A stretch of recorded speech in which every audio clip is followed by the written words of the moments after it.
was a deliberately provocative essay, Can the Subaltern Speak? Yes, it's been around for a while, but it's still provocative as a question, and we want to look at it again in the current context of digital communications. In Latin America, people have been exploring these things and writing about them for at least a generation, but that gives us an opportunity to maybe reflect on a kind of a generation's worth of work.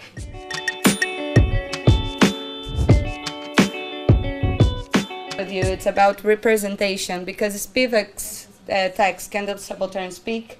She talks about two forms of representation.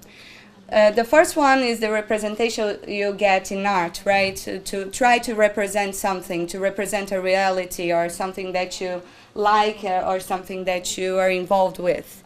And the other one is representation in a political term, to represent someone, to speak for someone in an arena of disputes or in a political sense.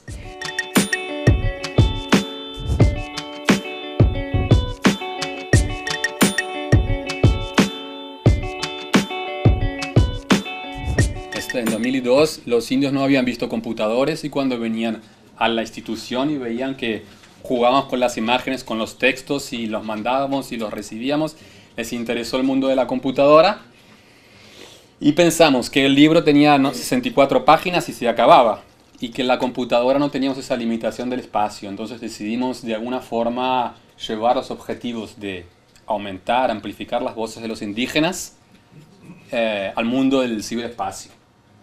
Entonces pusimos internet en las aldeas y el primer lugar de físico virtual donde se agrupó la discusión se llamó Indios Online.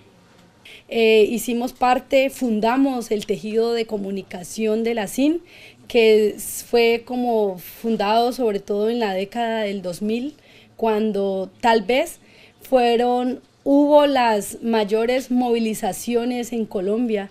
Seguramente escucharon hablar de la minga de resistencia social y comunitaria, que fue como en una acción colectiva que desembocó toda una lucha que venía tejiéndose desde el 2000 y convocó más de 80.000 personas en Colombia, y sobre todo era una mirada crítica al neoliberalismo, a la aprobación de tratados de libre comercio, así como en Chiapas el 1 de enero del 94, que se levantaron las y los zapatistas.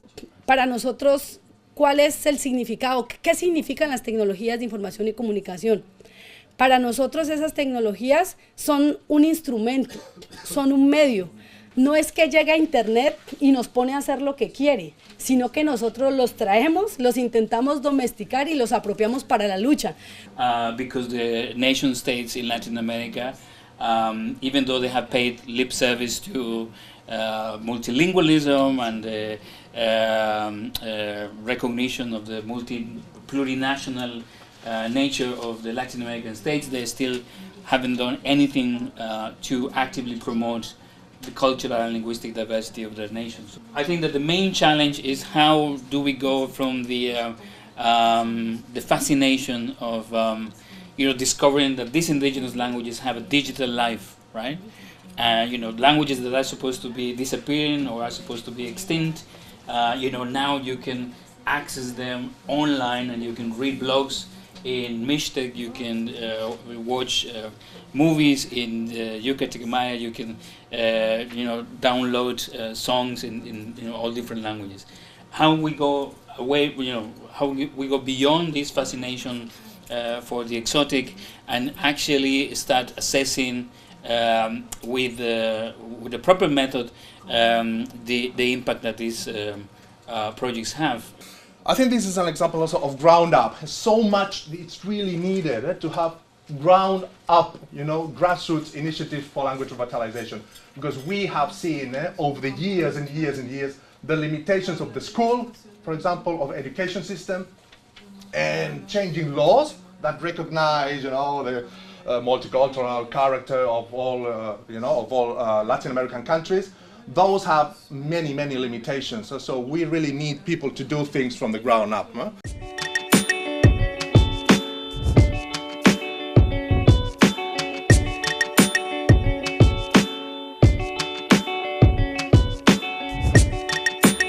throughout the whole process, it was in our heads that we weren't going to give voice, because this is a really normal way of saying, speaking to indigenous communities in Brazil, that I think it's just awful. Okay, we have to give voice to that community, like if they didn't have already a voice, they do have a voice. There's no need to give people voices. The challenge is to get people to listen. And it's the process of getting people to listen and to take account, which involves storytelling, I think. So the focus on the creativity of the presentation of voices is crucial. And that, of course, means engaging with established institutional online platforms in some way or another in order to have reach. So we've been able to do that with The Guardian, but that also means using Facebook and WhatsApp and all sorts of things.